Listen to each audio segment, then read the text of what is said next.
федератсияи санъати муҳорибаҳои омехтаи тоҷикистон яке аз беҳтарин федератсияи варзишӣ аз намуди ғайриолимпӣ дар соли 2023.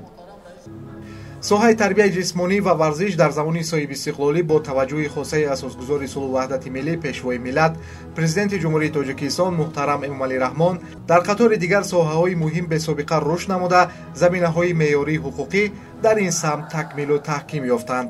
ташкили федератсияҳои махсуси варзишӣ ва ҳунарнамоии арзандаи дастпарварони онҳо дар сабқатҳои гуногуни сатҳи минтақавию ҷаҳонӣ шаҳодат аз дастгириҳои ҳамешагии ҳукумати кишвар аз соҳаи варзиш ва тарбияи ҷисмонӣ мебошад.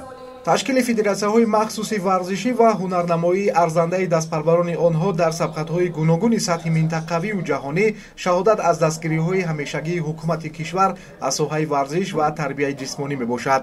яке аз федератсияҳои муваффақи кишвар таҷмаф мебошад ки дастпарварони он борҳо бо иштироки фаъолона дар мусобиқаҳои минтақавӣ ва байналмилалӣ ба шоҳсуфраи ифтихорӣ баромаданд.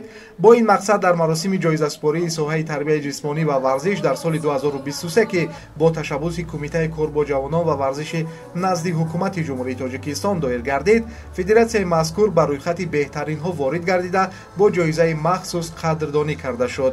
беҳтарин федератсияи варзишӣ аз намуди ғайриолимпӣ дар соли 2023 федератсияи санъати муҳорибаи омехтаи тоҷикистон таҷмаф муборак бошад.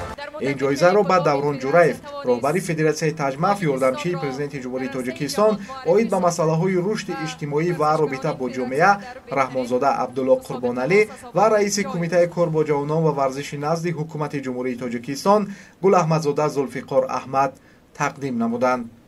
боиси ифтихор аст ки имрӯз федератсияи санъати муҳорибаи омехтаи ҷумҳурии тоҷикистон федератсияи беҳтарин аз ҷониби мақоми ваколадор эътироф гардид. барои мо ин як дастоварди бузург аст. аз дигар тараф ман фикр мекунам ки масъулияти бузург аст, зеро мо бояд ин мақомро нигоҳ дорем ва албатта ин заҳматҳои пеш аз ҳама аъзоёни федератсия аст, заҳматҳои варзишгарон, мураббиён, дастаи катменҳо ва доварон мебошад. ман бо ин ғалаба дастаи моро табрик мекунам ва умедворам ки солҳои дигар низ мо мухлисои худамонро ҳамин тавр бо хушбахт карда метавонем. соли 2024 кадом мусобиқаҳои бузург варзишгарон моро интизор аст? аллакай дар соли 2024 нақшаи мусобиқаҳои байналмилалӣ муайян шудааст ва моҳи июн мо ният дорем дар чемпионати Осиё ширкат варзем дар Индустон ва хушбахтона моҳи октябр чемпионати ҷаҳон дар ҷумҳурии Узбекистон баргузор мегардад ва мо умедворем ки дастаи калонро онҷа сафарбар намуда ҳаракат мекунем ҷои аввалро сазовор гардем. ёдовар мешавем ки дар ин чорабинии варзишӣ дар қатори 68 варзишгари муваффақи кишвар ҳамзамон ба мураббиён, федератсияҳо, варзишгар наврасисол, беҳтарин шаҳри варзишӣ ва дигар беҳтаринҳо аз ҷониби кумитаи кор бо ҷавонон ва варзиши назди ҳукумати ҷумҳурии тоҷикистон бо мукофот пулӣ, диплом ва сипоснома қадрдонӣ шуданд.